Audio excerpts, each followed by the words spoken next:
Ben, écoutez, on va commencer sans plus tarder, là. On est déjà 22 en ligne, ça va continuer d'augmenter. Bonjour tout le monde, bienvenue à ce 19e webinaire de la série qui porte sur la transformation numérique des entreprises. Aujourd'hui, on va parler d'un sujet qui puis le timing, Hélène Sarah disait juste avant le début que le timing était fou, là. Donc, on parle d'intelligence artificielle dans la PME. En fait, il va être question d'intelligence artificielle, de bullshit aussi dans le discours marketing de certaines compagnies. Puis c'est un peu ça qui a mis dans ma tête l'idée de ce webinaire-là, avec une réplique assez développée d'Hélène Sarah. Mais en fait, ce qui nous importe beaucoup là, aujourd'hui, c'est de parler du potentiel d'utilisation d'intelligence artificielle pour la PME. Puis on veut savoir qu'est-ce que ça mange en hiver, puis à quoi ça peut servir. Fait que mes invités sont Hélène Sarah Bécotte de GrisD et Charles de Montigny de Fluxion. Bonjour à vous deux. Allô? Allô? Bon, super. Fait que signe de l'intérêt aujourd'hui, on est rendu 25, puis je vais juste être curieux de savoir si notre niveau sonore est parfait, si vous nous entendez bien. Fait que les gens qui sont avec nous, utilisez le chat pour nous répondre, puis en même temps, vous pouvez nous dire où vous vous situez au Québec. Au Québec ou ailleurs, parce qu'on a peut-être des gens de la France ou d'autres pays francophones. C'est toujours surprenant. Avant de vous présenter plus en détail, Hélène Sarah et Charles, je veux juste vous donner un peu, vous expliquer l'origine de ce webinaire-ci et de la logistique qu'on va avoir aujourd'hui. On va être ensemble pour une durée d'1 heure. Je me présente, je suis Simon Chamberlain de l'entreprise Brome Conseil. Nous, on spécialise, en fait, on travaille avec la PME de 15 à 500 employés. On fait essentiellement de la sélection de systèmes, de la sélection de technologies, puis aussi de la réalisation de plans numériques, là, ce qu'on appelle dans le jargon l'Audi 4.0 ou l'Audi Industrie 4.0, qui mène à la réalisation d'un plan numérique. L'idée derrière ces webinaires-ci a débuté en janvier 2020, donc un peu avant la pandémie. On ne savait pas qu'on serait en lock-out et qu'on travaillerait de la maison pour plusieurs mois, mais bon, on avait débuté cette initiative-là pour un peu démystifier le sujet de la transformation numérique. Puis en fait, pour moi, c'était l'occasion de rencontrer d'autres acteurs du numérique et de l'industrie 4.0. Puis d'échanger sur un mode de partage par rapport à ce sujet-là pour en apprendre plus sur différentes spécialités du 4.0. Notre objectif aujourd'hui, c'est de vous exposer à l'intelligence artificielle. Moi, je pense que dans le 4.0, c'est probablement le sujet qui est le plus cryptique ou le plus mystérieux, on ne s'entend pas sur une définition du 4.0, en fait, de l'intelligence artificielle. Même pour moi, qui est dans le numérique depuis une couple d'années, en fait, depuis bien des années, c'est quand même pas évident d'expliquer c'est quoi l'intelligence artificielle. Fait que c'est pour ça que j'ai réuni Hélène Sarah et Charles qui, en passant, ont aussi une série de clips sur l'intelligence artificielle qui s'appelle Découverte IA. Puis vous aurez l'occasion aussi de découvrir ça par la suite pour ceux qui ne connaissent pas. Donc, essentiellement, si on réussit à vous faire comprendre un peu, ne serait-ce qu'une partie de l'intelligence artificielle, puis vous faire sonner des cloches chez vous, par rapport au potentiel que vous avez dans votre entreprise, on va avoir atteint tous nos objectifs. Donc, pour la logistique, le webinaire dure 1 heure. On est ici ensemble jusqu'à 13 heures. Ça va être essentiellement un échange entre Charles, Hélène Sarah et moi-même. À la fin, on va avoir 10-15 minutes de questions où vous pourrez intervenir publiquement. Pour le faire, en fait, je vais vous inviter à lever la main. Là, dans le bas de votre écran, vous devriez avoir une icône de main. Je vous demanderai juste de l'utiliser à l'instant même pour le tester. Et ça va nous permettre de savoir que vous voulez vous manifester, puis on va vous donner la parole à ce moment-là. C'est à peu près ça. Je pense qu'on peut commencer. Hélène Sarah, je vais peut-être t'inviter à te présenter. Et après ça, Charles. Parfait. Bonjour tout le monde. Donc oui, mon nom, c'est Hélène Sarah. Moi, je travaille, donc mon entreprise Grid, ce qu'on est spécialisé dedans, c'est en fait la science des données sans données. Donc, je fais un petit peu du bricolage mathématique pour répondre aux mêmes problèmes que l'intelligence artificielle. Donc, c'est pour ça que je m'y colle. J'ai simplement une boîte à outils qui est un peu différente. Sinon, j'ai un doc en mathématiques, un bac en gestion. Donc, je suis un peu une bébite hybride entre la techno et l'admin. Donc, c'est pas mal ça. Charles. Oui, donc je m'appelle Charles Lamontini, je suis le fondateur et je suis scientifique de données chez Fluxion. J'ai lancé Fluxion il y a à peu près, ça va faire 2 ans. On aide les PME à utiliser leurs données pour répondre à des problèmes d'affaires avec des techniques sciences de données, machine learning, donc tout ce qui est de la statistique jusqu'à l'intelligence artificielle. Avant ça, j'ai travaillé quelques années comme scientifique de données dans le monde corporatif et j'ai travaillé aussi un an avant en recherche. Bon, super. Ben, écoutez, on a du monde un peu partout. On a du monde. On a Québec Power, on a des gens de Montréal, Laval, Bécomo aussi. Euh, Carl, qui est de l'agence Gros, qui est à Montréal, en fait, la rive nord de Montréal en ce moment. On a d'autres personnes du côté de Trois-Rivières, Gatineau, Victoriaville. On a Julie aussi du CLD de Cowansville. Fait que c'est vraiment le fun de voir qu'on réussit à rejoindre du monde un peu partout. Bon, on va y aller avec la première question. L'intelligence artificielle en 2 mots, c'est quoi? Hélène Sarah? Mon Dieu, on commence par moi. C'est quoi l'intelligence artificielle? Écoute, on va y aller avec la définition qui est plus, faut pas que je m'égare. Allons-y avec plutôt la définition du machine learning. On rentrera peut-être dans la distinction entre les deux plus tard, mais la version la plus commune de l'intelligence artificielle, c'est de regarder un lot de données passées, puis dire à un ordinateur, hey, apprends de ça pour essayer de reproduire ce qui peut possiblement se passer dans le futur. Voilà. OK, ça, c'est ce qu'on appelle du. C'est ça qu'on appelle du prédictif? Apprentissage machine. Oui, en fait, tout ce qui est apprentissage machine, le fait d'apprendre, nécessairement, ça va se répercuter comme des prévisions futures. Donc, oui, c'est de la prédiction. OK. Charles, es-tu d'accord avec ça? Ou comment Ben, tu c'est ça, la prédiction, c'est comme une partie qui est plus petite dans le machine learning. Puis la prédiction, il ne faut pas le mélanger avec quelque chose qui va arriver dans le futur nécessairement. Donc, il peut y avoir de la prédiction. La définition de prédiction, en fait, c'est avoir une information qui est manquante et de la remplir grâce à un algorithme. Donc, ça répond à un problème d'information, le machine learning, l'apprentissage automatique. Donc, on a une information manquante et on va aller la remplir grâce à un algorithme. Donc, ça peut être, voici une photo, je ne sais pas ce qu'il y a dessus, et l'algorithme te dit, ah, il y a un chien dessus. Mais ça peut être aussi, je ne sais pas, ce nouveau client-là, je ne sais pas ça va être quoi sa valeur à long terme, et l'algorithme te dit, bah, d'après ses caractéristiques, je pense que ça va être un bon client, je pense que ça va être un mauvais client. Donc, voilà. Donc, il y a tout un framework autour de ça, mais en tant que tel, c'est ça. Fait que quand moi j'utilise Google Photos, puis je prends des photos de mon chien, puis qu'il rassemble toutes les photos de mon chien ensemble, il le reconnaît, ça, c'est de l'intelligence artificielle. Certainement. OK.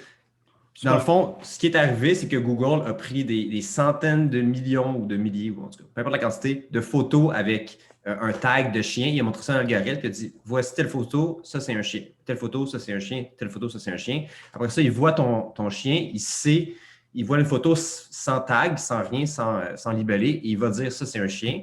Et après ça, il est capable aussi de dire, ah, ce chien-là apparaît aussi sur telle photo avec des algorithmes qui va faire le lien entre les deux. OK. Qu'est-ce que c'est pas de l'intelligence artificielle? Hélène Sarah? Qu'est-ce que c'est pas? C'est pas une intelligence supérieure. Donc, Okay. ça, je pense que c'est la première mauvaise conception qu'on a. T'sais, on regarde les films du futur où est-ce que tu as vraiment une bête intelligente qui prend possession de tout. Non, c'est pas ça. Puis je pense qu'il y a beaucoup de peur aussi, des gens, surtout quand on implémente, par exemple, une entreprise implémente un nouveau module d'intelligence artificielle chez elle, les gens pensent qu'on va leur voler leur job, les gens pensent que ça va tout remplacer. Il y a certaines tâches qui peuvent être automatisées par l'intelligence artificielle, mais ce n'est pas une intelligence supérieure. Puis, en fait, je ferais comme tantôt, je repasserais la balle à Charles parce qu'il y a vraiment les bons mots, en fait, pour expliquer cette notion-là. Ouais, ben c'est ça. Dans le fond, ma vision, puis la vision qu'on devrait avoir, c'est que l'intelligence artificielle, c'est pas une intelligence, c'est pas être super intelligent. C'est juste de faire des petites tâches répétitives. Tu sais, l'exemple du chien, ça ne demande pas une intelligence suprême pour savoir qu'il y a un chien sur une photo. Tu sais, probablement que mes neveux de 5 ans seraient capables de faire ça. Par contre, de le faire automatiquement et en grande quantité, hyper rapide, c'est là qu'aujourd'hui, on peut utiliser l'intelligence artificielle pour créer de la valeur en entreprise. Sinon, un peu de l'autre côté du spectre, c'est pas non plus de la simple programmation. On ne peut pas dire que programmer un algorithme à dire quelque chose qui est évidemment hard-codé, ce n'est pas non plus de l'intelligence artificielle. Il faut quand même qu'il y ait une partie d'apprentissage qu'elle soit faite avec un humain ou non, mais il faut que l'algorithme arrive à apprendre dans le temps et à évoluer. Fait que, quand on regarde YouTube, les suggestions qui nous sont faites, ça, je pense que c'est un bel exemple. Hein. C'est que je regarde un clip sur l'intelligence artificielle, puis là, il me suggère, en fait, il choisit le prochain clip que je devrais peut-être regarder. Puis il y en a toujours une couple d'autres. Ça, c'est une intelligence artificielle qui est derrière ça pour me proposer quelque chose qui me convient. C'est vraiment un super bel exemple parce que la réponse, c'est oui et non. Okay. Il y a de l'intelligence artificielle qui le fait et il y a des modèles qui sont plus hard-codés qui le font aussi. Donc, je pourrais juste m'amuser à moi-même catégoriser l'ensemble des vidéos, par exemple en identifiant simplement des mots-clés. Donc, s'il y a intelligence artificielle dans le titre ou s'il y a chien dans le titre, alors je vais te le recommander. Tu vois, littéralement, je viens de te dire c'est quoi la règle que j'ai utilisée. Je viens de te décrire un algorithme. Un algorithme, c'est juste une suite de règles que l'ordinateur va respecter. Dans ce cas-là, étant donné qu'il n'y a pas la notion d'apprentissage, on ne va pas dire que c'est l'intelligence artificielle qui est là-dedans. Même si c'est intelligent d'une certaine façon parce que ça remplace, je veux dire, il y a une certaine séquence d'actions qui se passent qui sont meilleures que le hasard, ce n'est pas de l'intelligence artificielle. Parce qu'il n'y a pas de l'apprentissage. Exactement. Fait que, ce qui est le fun avec le système de recommandation, c'est qu'en fonction des besoins, des fois, tu peux l'utiliser sans intelligence artificielle puis avoir des résultats qui sont quand même intéressants. Puis d'autres fois, tu vas avoir besoin d'apprendre pour aller chercher vraiment des choses qui sont plus pointues, si tu veux. OK. Mais c'est quoi, dans cet exemple précis-là de YouTube, là, l'apprentissage qu'il pourrait avoir derrière ça?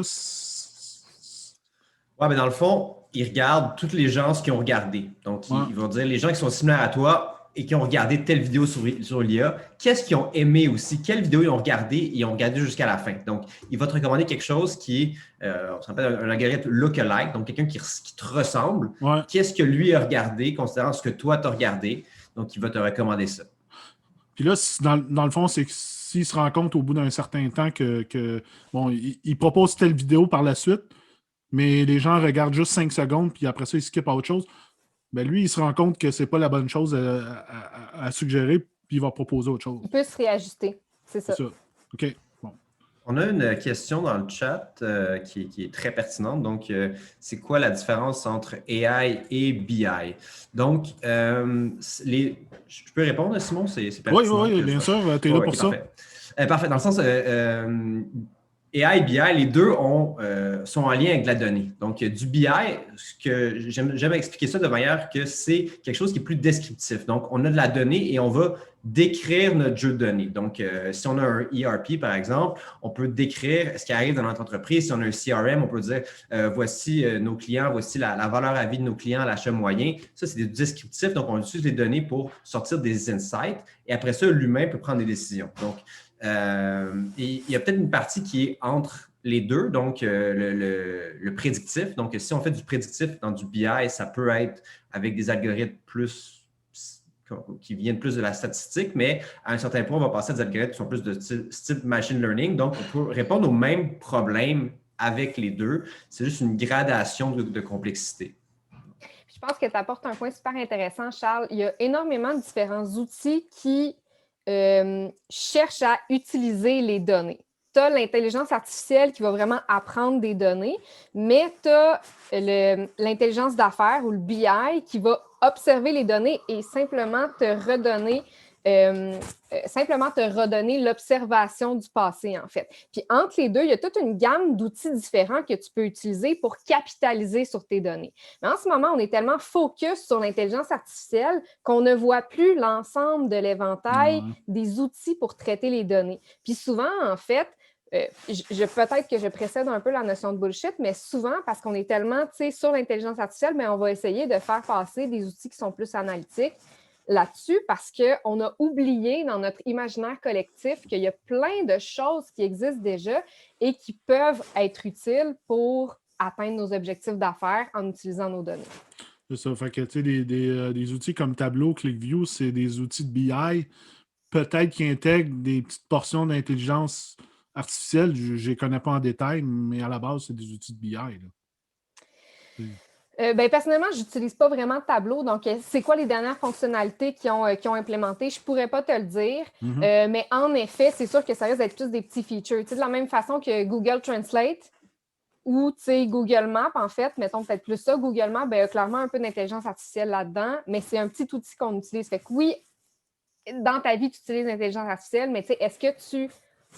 Il y a comme une petite zone grise, si je veux, entre les deux. Là. Ouais. On a une question toujours de Julie. Peut-on faire du AI avec JMP? Tableau, Power BI, oui.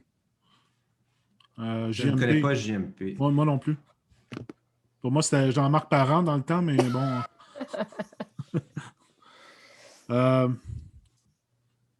JMP, peut-être que. Elle nous revient. Peut-être, Julie, tu pourras la poser à la fin. Une autre question de Maria. En fait, vous traitez les données brutes. Deuxième question, comment vous qualifiez la qualité des données? Puis 3, quels sont les outils du traitement des données et dans quelle application? C'est beaucoup de stock. C'est quand même aussi spécifique. J'ai l'impression qu'on s'égare un petit peu du sujet avec ça.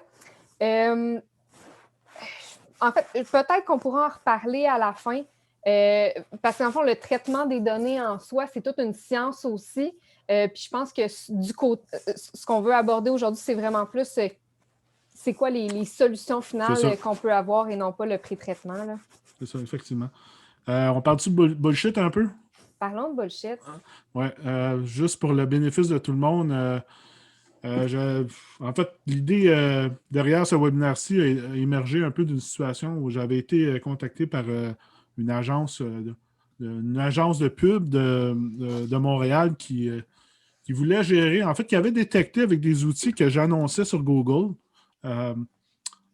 Et en fait, m'a contacté par la suite pour me faire un pitch puis proposer de gérer mes campagnes d'annonces. Puis en fait, dans les premières 30 secondes du pitch de la personne, il avait dit on va utiliser. En fait, on utilise des algorithmes d'intelligence artificielle pour gérer des annonces puis optimiser. Puis, en fait, c'était assez évident pour moi qu'il n'en utilisait pas. Puis d'ailleurs, une des façons qu'on pouvait facilement trouver, c'est quand on regardait les employés de cette compagnie-là sur LinkedIn, on n'en trouvait aucun qui était spécialisé en intelligence artificielle. Fait que c'est une bonne façon pour moi de trouver, de détecter qu'il y avait de la bullshit, mais au fond, la question, c'est comment on peut détecter la bullshit dans une compagnie qui nous contacte, qui dit qu'il y a un produit ou une technologie particulière qui intègre l'intelligence artificielle. Comment le commun des mortels en entreprise est capable de détecter si c'est véridique ou pas? Charles?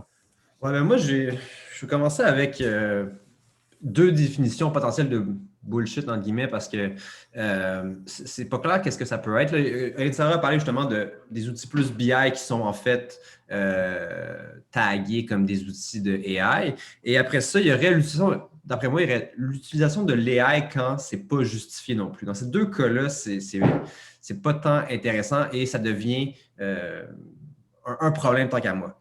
Après ça, comment détecter que c'est pas ce que c'est? Il faut se poser, je pense, la question suivante. Est-ce que, premièrement, c'est moins cher ou est-ce que c'est vraiment mieux? Parce que si, d'après ton exemple, Simon, si c'était vraiment de l'IA, ça devrait être soit vraiment moins cher parce que c'est un robot qui le fait puis c'est magique. Donc, dans ce cas-là, je m'en fous un peu de comment ils le font en arrière si c'est vraiment moins cher ou si c'est vraiment mieux. Parce que si c'est un robot qui le fait puis qui le fait très, très bien, dans ce cas-là, il devrait le faire vraiment mieux qu'un humain et atteindre des résultats qui sont extrêmement meilleurs que ce qu'une autre firme pourrait t'offrir. Fait que si tu n'arrives pas dans un de ces 2 cas-là, probablement que ce n'est pas réellement de l'IA ou du moins pas de l'IA qui est performante. Parce que peut-être qu'ils utilisent un modèle qu'ils ont trouvé qui est open source sur Internet, mais qui n'atteint pas du tout les résultats escomptés. Ouais, je pense que Charles a vraiment un bon point ici. C'est vraiment de regarder, en fait, qu'est-ce qu'on veut. Parce que, ça reste un outil... ça reste un outil dans une certaine limite, ça peut être un outil marketing. Puis oui, ça intéresse vraiment les gens. Mais au-delà de ça, quand tu fais affaire avec une entreprise qui est ton fournisseur de services, tu cherches à obtenir des services. Donc, au-delà de tout le blabla marketing, excluant l'IA aussi, je pense qu'il faut toujours se demander, est-ce que le rapport qualité-prix est bon pour moi? C'est quoi les résultats que je cherche à avoir avec ça? Puis ça, c'est les questions qu'il faut se poser en premier. Bon, fait que là, si jamais on est rendu à l'étape où, ben oui, le rapport qualité-prix me convient, oui, le service que cette entreprise-là cherche à m'offrir me convient aussi. Bon, là, qu'on me balance l'intelligence artificielle, il y a comme deux approches là-dedans. Soit je me concentre sur, je suis juste satisfait par le service ou le produit que je vais avoir, fin de la discussion.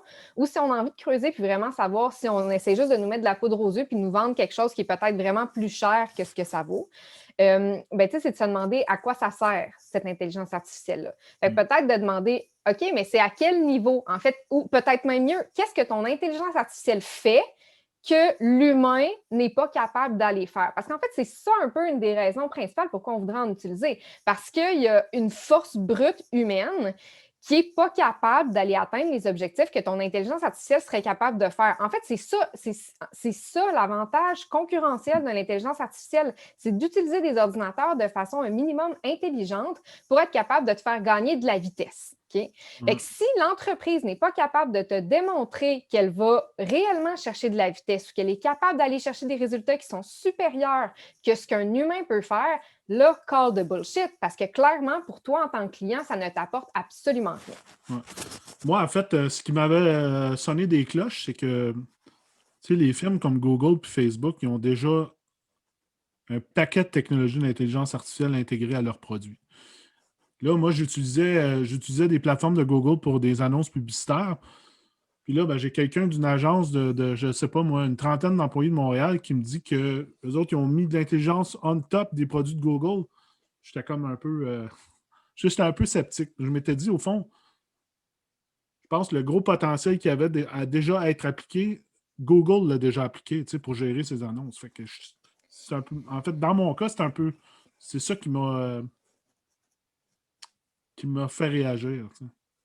Ben oui, puis non. Je pense qu'il ne faut pas non plus crier à la fraude tout de suite parce que c'est quand même possible d'accélérer les processus humains par-dessus Google. Parce qu'il y a quand même beaucoup je veux dire, quand tu es en train d'optimiser ta campagne marketing, c'est quand même un humain qui prend ces décisions-là. C'est quand même un humain qui doit aller regarder dans l'ensemble des statistiques pour je constate que c'est ça qui se passe. Parce qu'en fait, Google, tout ce qu'il te donne, c'est ça, c'est des constatations. Fait qu'en gros, Google est capable d'optimiser ses affaires, mais toi, en tant qu'humain, tu as quand même des choix à faire. Est-ce que je vais investir sur LinkedIn? Est-ce que je vais investir sur Google? Est-ce que je vais investir sur Facebook? Puis ça, c'est des processus qui sont humains. Non seulement ça, mais c'est des processus humains qui sont relativement répétitifs. Donc oui, ce serait possible de rajouter une couche par-dessus pour être capable d'aller accélérer ce processus humain-là. Mais ça, si l'entreprise n'est pas capable de te le décrire, c'est encore là que c'est le temps de call the bullshit. Parce que, justement, c'est quoi son avantage concurrentiel à utiliser de l'intelligence artificielle on top of Google? Ben ça, il faut que tu sois capable de te le démontrer. Là. Écoute, je pense que s'il était tombé sur quelqu'un comme toi, probablement qu'il se serait fait cuisiner un petit peu. On a un paquet de questions, là. On peut peut-être juste les regarder. OK, ici, Rizik Douib qui dit: est-ce qu'aujourd'hui, les prédictions faites par les algorithmes intelligents de maintenance prédictive sont rendues assez précises et fiables?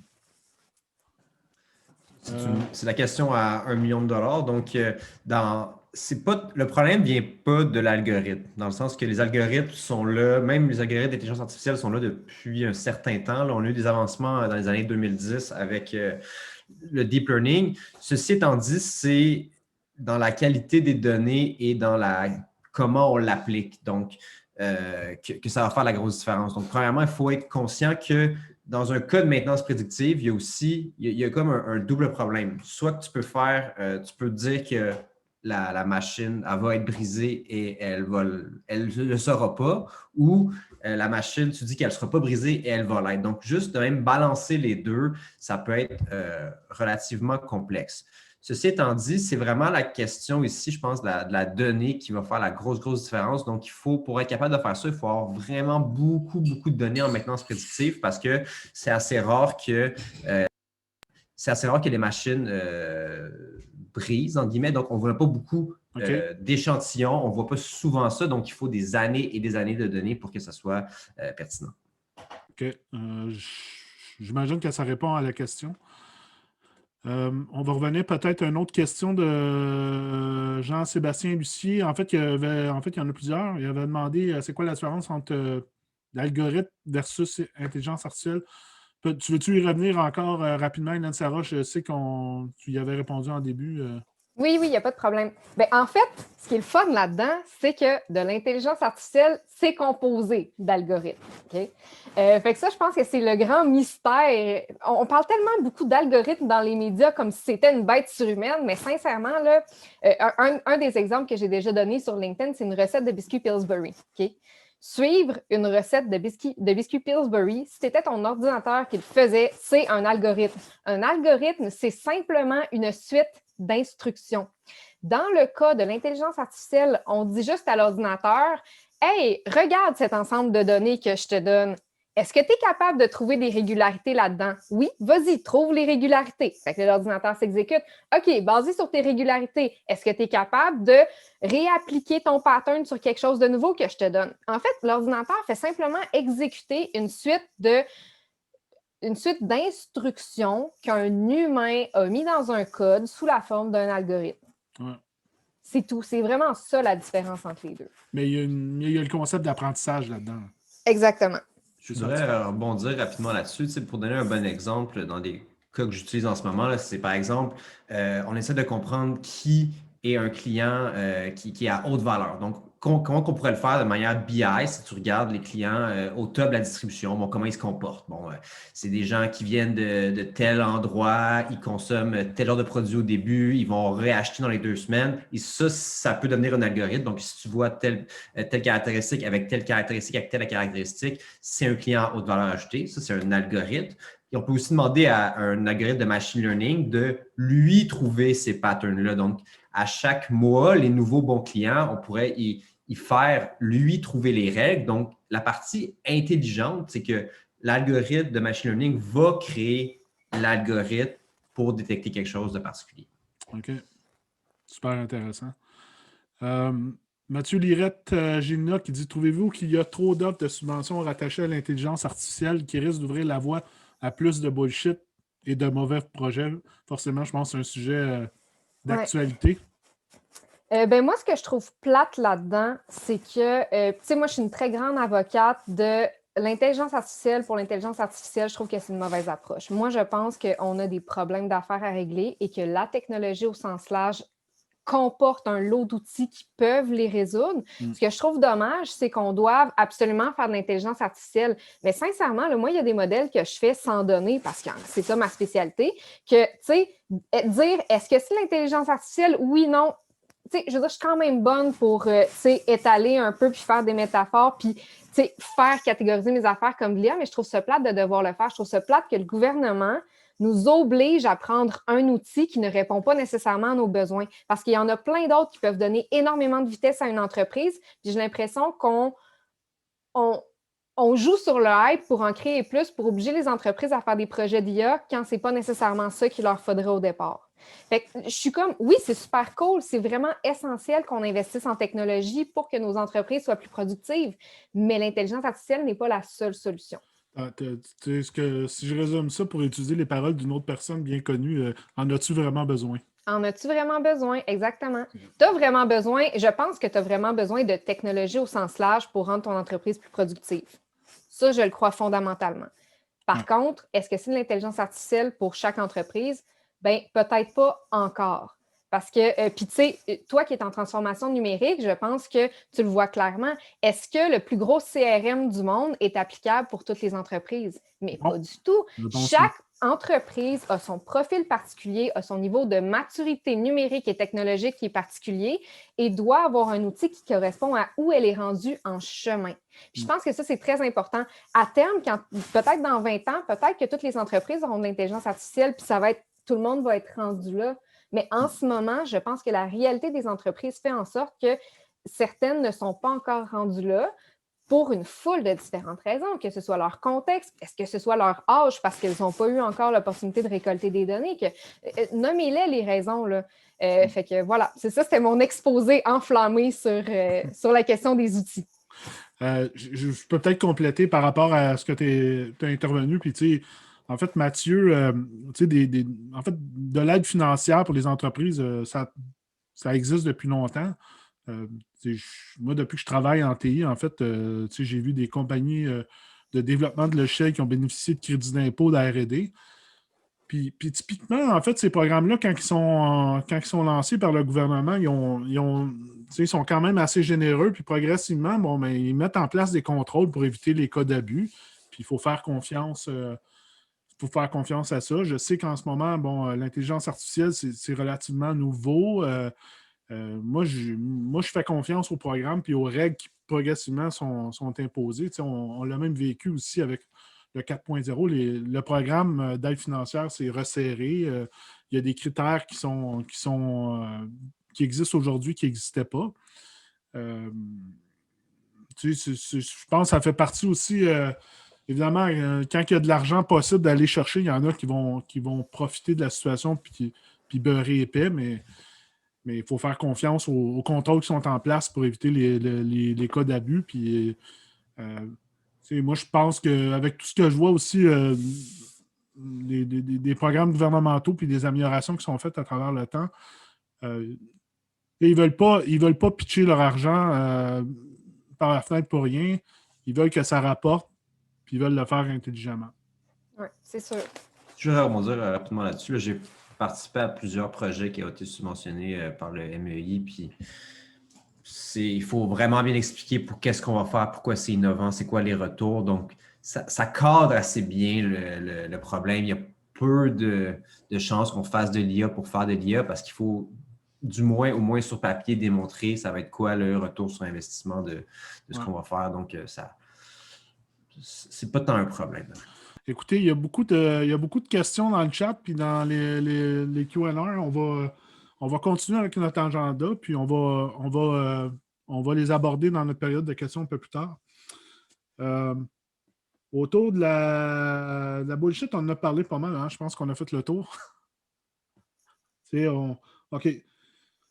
Donc, question suivante. Pourquoi on fait de l'intelligence artificielle? Pourquoi une compagnie devrait faire de l'intelligence artificielle? Vas-y, Charles. La question à $1 million. Pourquoi les gens devraient faire de l'intelligence artificielle? Bien, premièrement, c'est pour répondre à un besoin d'affaires. Donc, il faut réfléchir à quels sont nos problèmes. Est-ce qu'on a des données qui touchent ce cœur de ce problème-là? Si la réponse est non, probablement qu'on devrait faire notre transformation numérique justement pour récolter des informations relatives à ça. Et après ça, l'objectif, comme on parlait un peu au début, c'est d'avoir de l'accélération, de faire quelque chose, soit de faire quelque chose vraiment plus rapidement, soit faire quelque chose vraiment mieux. Puis ça va toucher certaines parties de l'entreprise qui peuvent être du côté de réduire les coûts, améliorer un produit. On avait d'autres trucs, Hélène Sarah, c'était quoi? La détection. Améliorer la productivité. Oui. Parce qu'on essayait de ramener ça à des grands problèmes d'entreprise qui viennent à tout le monde. Donc, oui, il y a des cas spécifiques, mais tout tourne un peu autour de la productivité. Donc, quand on parle, mettons, de problèmes relativement à trouver des talents, bien, l'intelligence artificielle peut nous aider à rendre nos talents qu'on a en ce moment vraiment plus productifs. Donc, jusqu'à un certain point, on va régler ce problème-là. Donc, il faut réfléchir à quel problème on a dans notre entreprise, puis être capable de remonter jusqu'à un cas d'usage réel. OK, très bien.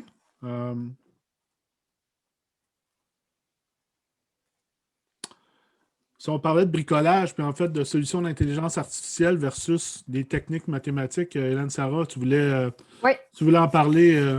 Ben, j'ai déjà quand même pas mal parlé d'outils différents parce que, tu sais, en réalité, au-delà de juste, tu sais, l'intelligence d'affaires puis l'intelligence artificielle, il y a vraiment une gamme d'outils mathématiques qu'ils utilisent entre les deux. Ces outils mathématiques-là, à mon grand malheur, n'ont pas de l'air d'être extrêmement populaires en ce moment. Tu sais, c'est des techniques qui ont été développées Ça fait quand même des années déjà. Là, je pense, je vous lance un mot comme ça qui est assez académique et qui ne veut rien dire à personne, mais la recherche opérationnelle, c'est grâce à ça que nos circuits routiers sont optimisés. Donc, une route de camion va du point A au point B au point C, excluant le trafic, là, mais c'est quoi le chemin le plus rapide? Ça a l'air super intelligent quand je vous en parle, mais ça fait depuis la Deuxième Guerre que ça existe. OK? Fait qu'il y a un ensemble de techniques mathématiques qu'ils utilisent qui peuvent résoudre des problèmes semblables à ce que l'intelligence artificielle résout en ce moment.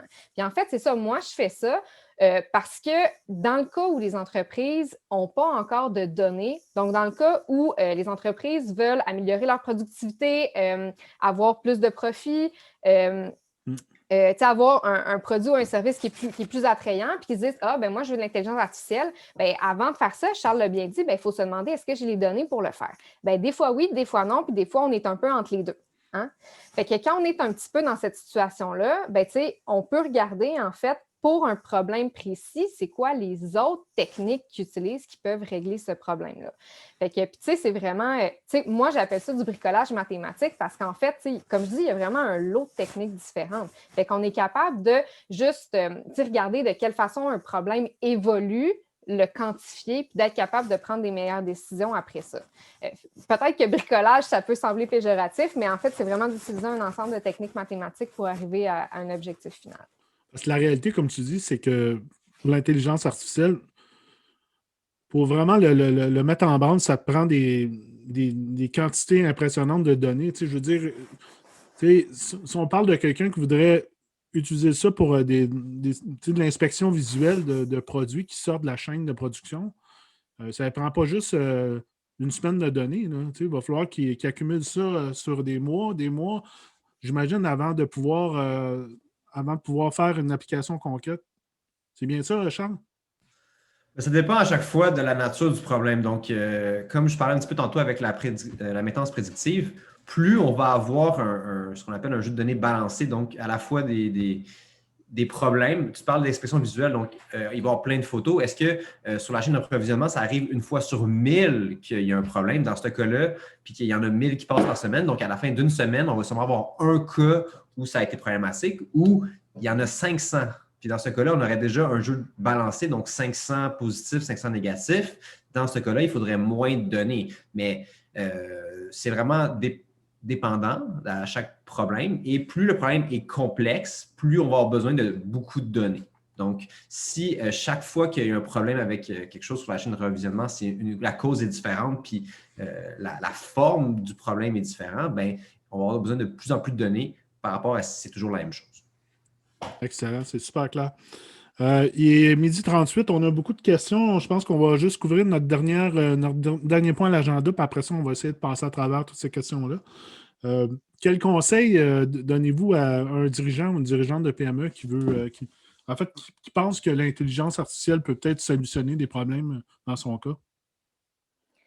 En fait, c'est vraiment de regarder c'est quoi justement ces problèmes-là. Fait qu'avant même de juste contacter n'importe qui puis dire Hey, j'ai plein de données, voici un projet spécifique, puis qu'on a choisi ce projet spécifique-là un peu n'importe comment, parce que généralement, c'est malheureusement comme ça que ça se passe. Là, on dit « Ah, j'ai un problème, je pense que si j'ai ce cossin-là d'intelligence artificielle, ça va m'aider. » C'est un peu comme de Shiny New Object. Là. On a tout un peu ce problème-là d'envie de dire qu'il y a un nouveau bidule techno qui va régler notre problème. C'est exactement la même chose. C'est pas juste de s'en aller puis de le faire. C'est vraiment d'avoir un check-up stratégique avant.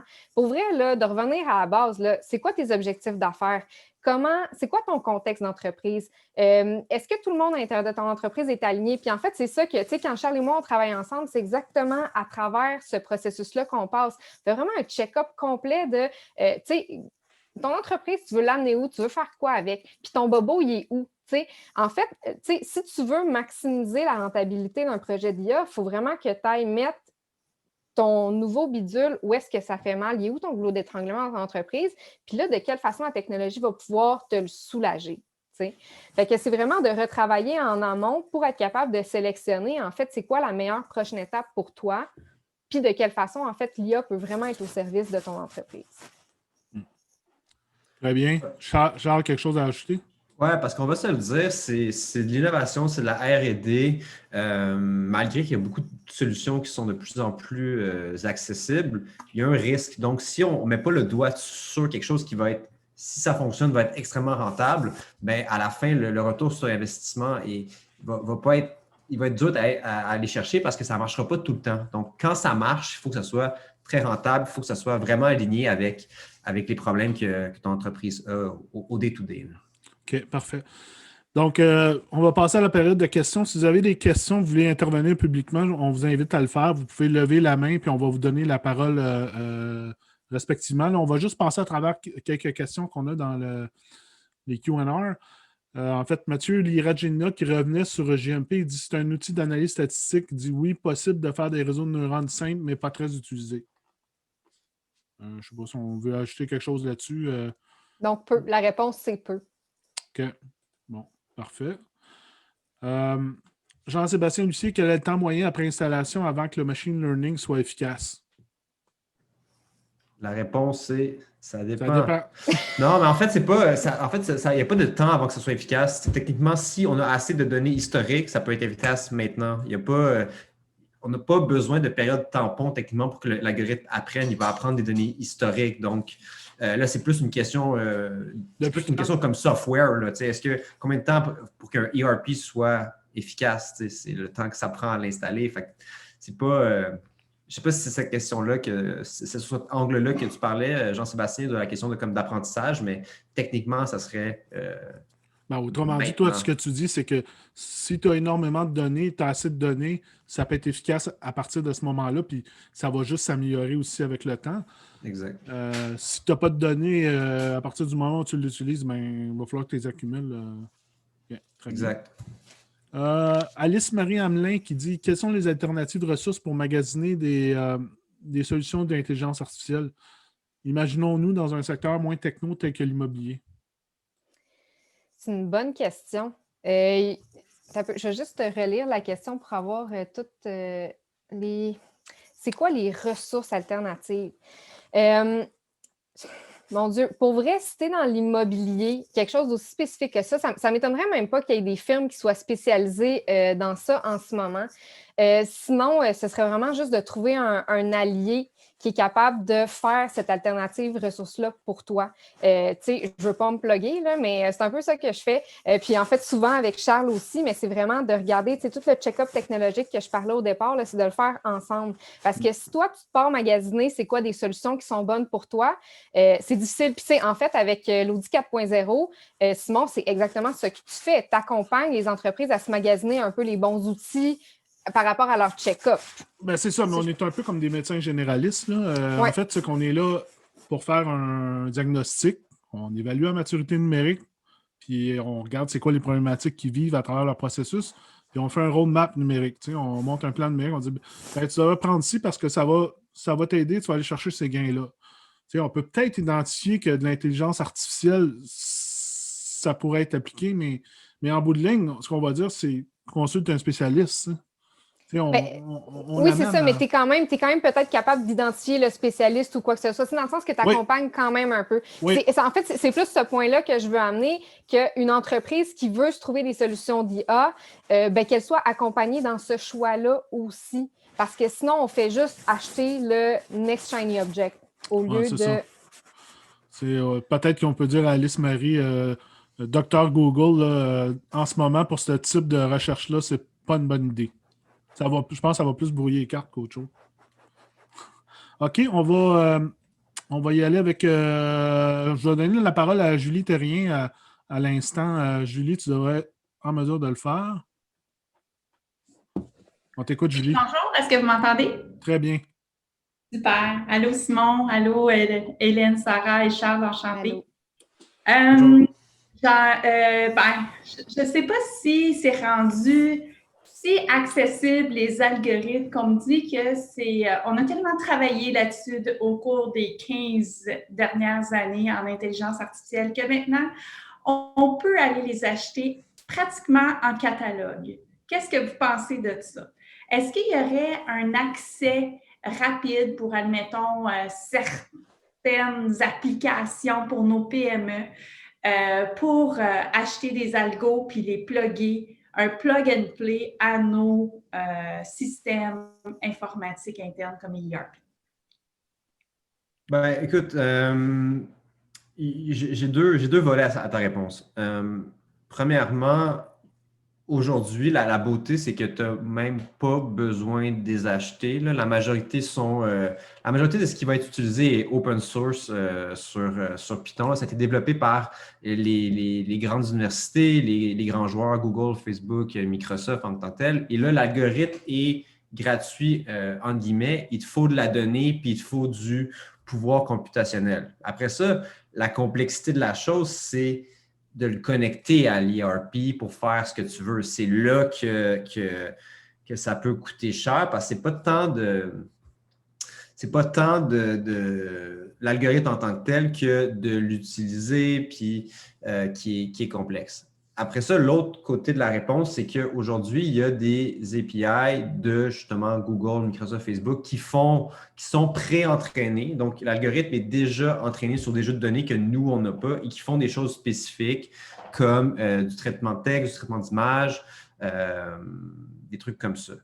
Donc, je ne pense pas que ça doit répondre spécifiquement à ta question, mais... si je peux t'ajouter, il n'y a peut-être pas... Tu sais, tu ne peux pas acheter un algorithme AI comme tu peux acheter la suite Office.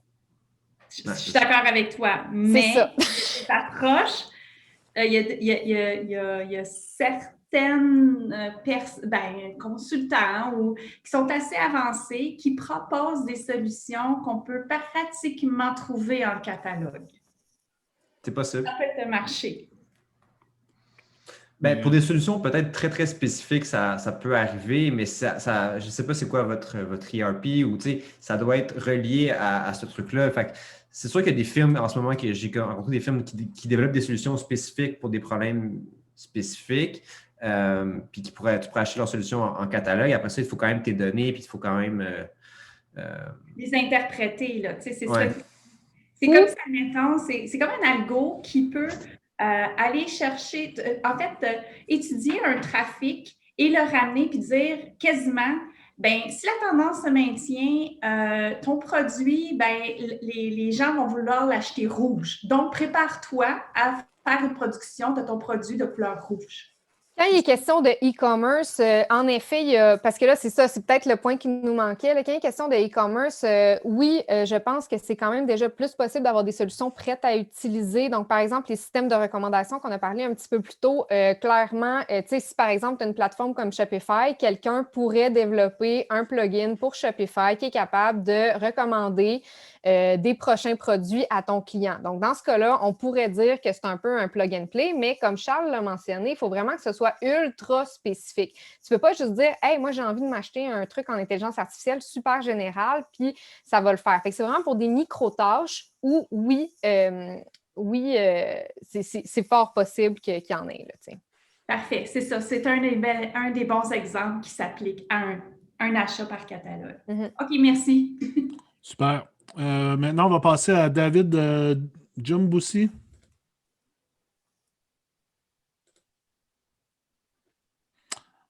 David, peut-être juste réactiver votre micro avant d'y aller. Oui, c'est bien ça. Vous m'entendez là? Très bien. Parfait. Merci pour votre initiative.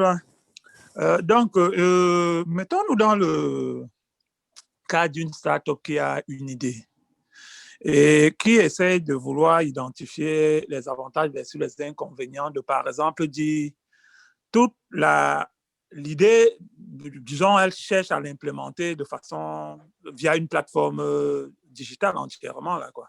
Bon, quels seraient les avantages versus les inconvénients de dire je m'entoure de quelques partenaires ou de quelques clients externes pour bâtir que ce soit du processus de collecte de données au processus d'analyse, production des résultats, tout, versus je magasine chez Amazon ou chez Google ou chez Microsoft et ils me font toute cette partie via le cloud. Je me contente de me connecter et d'implémenter mon idée, là, quoi. D'après vous, comment vous voyez un peu les les deux modèles d'affaires. Oui, ben, dans le fond, ça dépend du cas d'utilisation. Tu sais. Ce qu'ils vont te donner chez Microsoft, Google et compagnie, c'est des trucs hyper, j'allais dire non spécifiques, là, hyper généraux. Dans le sens que si ton problème est détecter un chien sur une photo, c'est correct. Mais si ton problème en entreprise, c'est détecter quelque chose qui est ultra spécifique à ton entreprise, tu ne peux pas juste utiliser les API de Google et de Facebook pour faire ça. Ils sont pas entraînés sur la donnée que toi, tu as dans ton entreprise. Donc, dans un cas spécifique, il faudrait que tu utilises une solution qui est chez toi dans ton entreprise. Ça répond à la question, David? Parfait. Ouais. Super, merci. Ben, disons, le modèle qui consiste à utiliser les clouds de ces gros noms pour toute la phase collecte et analyse et tout, est-ce que c'est de plus en plus utilisé par les PM où il y a toujours une méfiance quand même? Ah non, ça peut être très bon. Là, justement, il y a comme un cas d'usage qui est aussi ce que tu veux dire là, je pense, c'est que tu utilises en fait, par exemple, Azure avec Azure ML pour entraîner un modèle sur leur pouvoir computationnel avec leur algorithme. Là. C'est un peu ça que je parlais quand je disais que c'était open source, dans le sens que oui, c'est open source, mais il te faut des gros ordinateurs pour le calculer, donc tu n'as pas vraiment le choix de faire affaire avec eux quand même, entre guillemets. Là. Parfait. Mais oui, c'est une solution qui est comme hybride et qui est hyper intéressante parce que tu n'as pas besoin d'avoir in-house chez toi les personnes qui font la maintenance de tes serveurs et tout. Donc, effectivement, c'est de plus en plus utilisé. Puis même que c'est pas mal juste ça que je vois dernièrement. Parfait. Merci. Merci, David. S'il y a d'autres personnes qui ont des questions, n'hésitez pas à lever la main. On va vous donner la parole. Il nous reste encore quelques minutes. Entre-temps, on va peut-être passer à travers les questions. Bernard Fréchette qui demande quelles sont les étapes à franchir avant de penser à intégrer de l'IA au sein d'une entreprise. Ben, je pense qu'on en a parlé un peu brièvement tantôt. Veux-tu y revenir, Hélène Sarah, peut-être? Oui, bien dans le fond, tu sais, la première étape, celle qu'on a mentionnée plus tôt, c'est vraiment de faire un check-up de c'est où que tu as un bobo, puis de quelle façon la technologie peut le réparer, le prévenir ou tout ça. Après ça, ben, c'est de voir, parce qu'au-delà d'identifier le problème, comme je parlais, il y a différentes façons de le résoudre, il y a différents outils. Donc là, c'est de regarder lequel est le meilleur pour toi en fonction de tes objectifs, de ton budget, etc. Donc, c'est de regarder les risques, les opportunités, la rentabilité de ton projet, c'est de faire une planification aussi. Fait qu'il y a vraiment toute la partie qui est plus, c'est ça, feuille de route qui est à remplir avant. Puis là, après ça, une fois que toutes ces étapes-là sont passées, ben, c'est de faire une preuve de concept. Donc, la preuve de concept, c'est quoi? C'est un prototype. C'est juste de démontrer, en fait, que notre idée fonctionne réellement. Fait qu'on fait ça sur nos ordinateurs avec notre code, quelque chose qui n'est pas encore dans l'entreprise. On fait juste valider que tout fonctionne comme il faut. Puis après ça, la dernière étape, c'est là où on va l'implémenter dans l'entreprise. C'est là où, si vous avez envie d'une interface, l'interface va être faite. C'est là où ça va être intégré avec les processus humains. Évidemment, les processus humains sont considérés dès le départ, là, c'est pas ça que je voulais dire, mais c'est vraiment à la toute fin, en fait, que le projet lui-même est réalisé dans l'entreprise. Puis je rajouterais même que si tu n'as jamais ouvert tes données, tu n'as jamais regardé ce qu'il y avait dedans, tu n'as jamais visualiser ta donnée, donc ce qu'on réfère plus souvent plus le côté BI, c'est un peu la fondation de ce qui va venir après. Là. On commence à marcher avant de courir, donc si tu n'as jamais regardé les tendances dans tes données, bien, il faut vérifier que ça marche avant de demander à un ordinateur de le faire pour toi. Il faut quand même que tu puisses le faire par toi-même pour que tu puisses répondre à tes questions d'affaires avec tes données avant d'entraîner un algorithme à le faire pour toi. C'est une très bonne réponse. On a aussi une question de Rick Dwib qui dit: avez-vous quelques exemples concrets de comment l'intelligence artificielle permet d'améliorer la productivité des PME? Peut-être que c'est des projets sur lesquels vous auriez travaillé ou des cas que vous avez vus dans l'industrie. Hélène Sarah? Oui, bien c'est ça. Moi, je travaille plus avec les pods de données. Donc, je peux quand même donner mes exemples en tout ce qui est. On a parlé de système de recommandation. Au-delà de ça, il y a la variation qui est plus de pouvoir dire à quelqu'un c'est quoi la meilleure prochaine action que tu peux faire. Après ça, il y a tout ce qu'il y a par rapport aux clients. Je pense que Charles en fait quand même pas mal plus que moi. Donc, d'être capable de catégoriser les clients, d'être capable de recommander eux, c'est quoi qui sont plus probables d'acheter éventuellement. En fait, je pense que chaque fonction différente de l'entreprise peut être un projet en soi aussi. Fait que là, c'est sûr qu'il y a des possibilités infinies. Je travaille moins dans le manufacturier, contrairement à toi, mais c'est sûr que tout ce qui est, on en a parlé plus tôt, là, mais l'entretien préventif dans les entrepôts, il y a aussi de quelle façon tu places le stock, de quelle façon tu fais bouger ton stock dans ton entrepôt.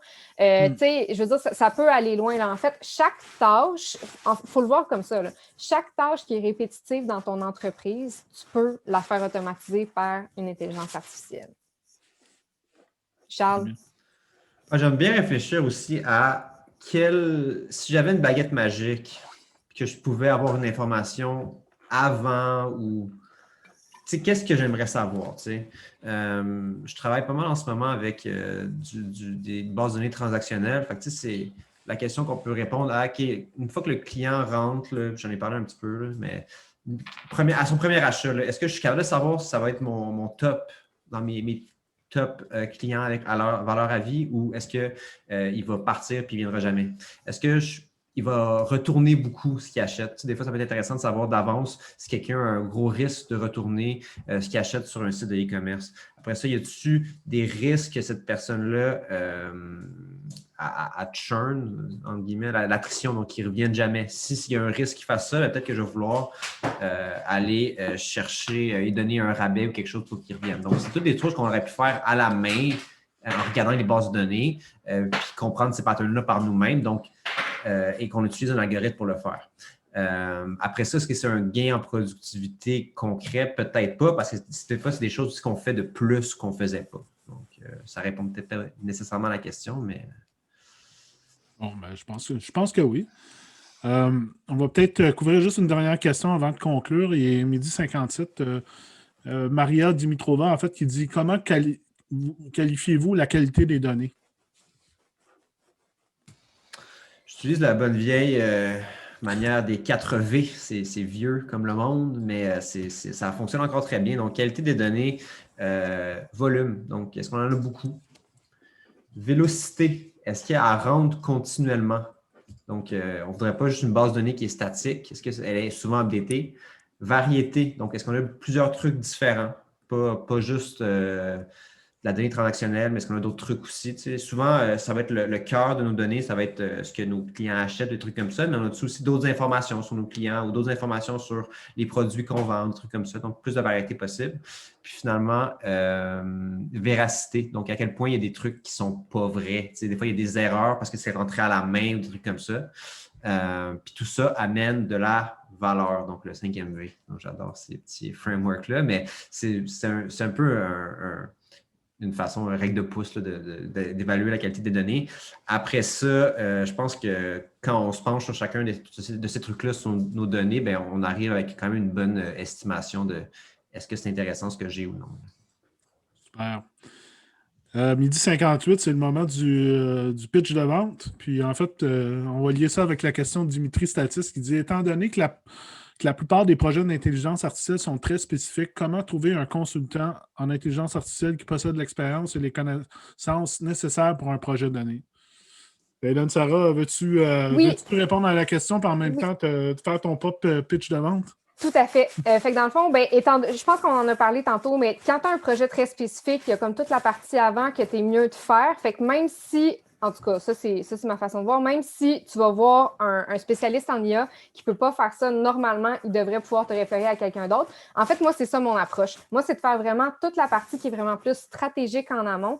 Puis après ça, une fois que les bons projets sont identifiés, je réfère aux spécialistes en IA qui sont capables de vraiment aller chercher pinpoint les compétences qui sont nécessaires. C'est pour ça que Charles, tout ce qui a trait à plus consommateur, en tout fait, j'adore travailler avec Charles, on s'entend. Fait que bref, c'est sa spécialité, c'est clair que ça va être lui le end réalisateur. Donc c'est ça, ce que je fais, c'est que je digère un projet techno. Je vérifie est-ce que ce projet-là répond bien aux besoins d'affaires de l'entreprise. Après ça, c'est quoi les meilleurs outils pour l'entreprise en fonction du budget, du contexte, etc. Puis après ça, si dans le fond, l'entreprise a des données puis peut aller faire d'IA, je vais aller chercher les bons partenaires techno pour le réaliser. Puis si l'entreprise n'a pas de données, ben je suis en mesure de réaliser quand même le projet parce que je fais du bricolage mathématique. Voilà. Comment on te rejoint? Est-ce qu'on te rejoint par courriel sur ton site web? Oui, ben en fait, mon courriel facile, Hélène, H-E-L-E-N-E, à commercial, GRISDD.com. Ou sinon, vous pouvez juste googler Hélène Sarah Bécotte, puis vous allez me trouver facilement. Garanti. Excellent. Charles, à ton tour.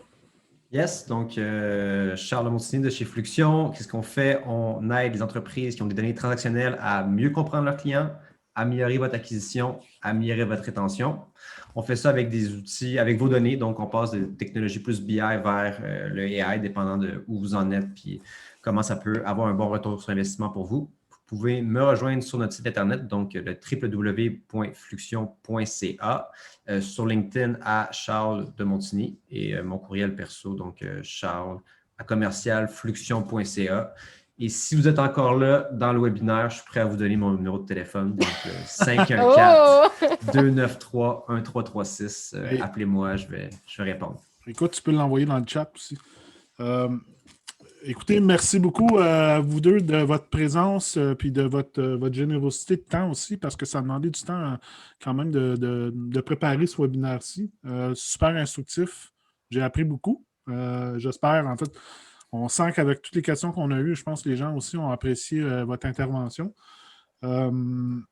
Ça met fin à notre série de webinaires cette année. On va prendre un peu de congé avec les fêtes, avec toute l'année un peu débile que tout le monde a eue. On mérite bien. Juste une petite annonce. En janvier, je vais animer un autre webinaire. En fait, je vais le co-animer avec Dominique Pilon de la firme Hyperzik. On va parler de la sélection de système ERP. On va partager avec vous. Ça va être un peu plus un webinaire un peu plus didactique, mais ça va être pour partager avec vous nos trucs et conseils sur la façon de sélectionner son prochain système ERP. Je vais vous mettre le lien ici pour vous inscrire si ça vous dit. Si vous écoutez le webinaire en rediffusion sur YouTube, je vous encourage à vous abonner à la chaîne et à activer les notifications. Il y a des boutons qui sont disponibles dans le bas. Puis voilà, j'espère que vous avez apprécié. Et à une prochaine. À la prochaine. Bye bye, merci, bonne journée.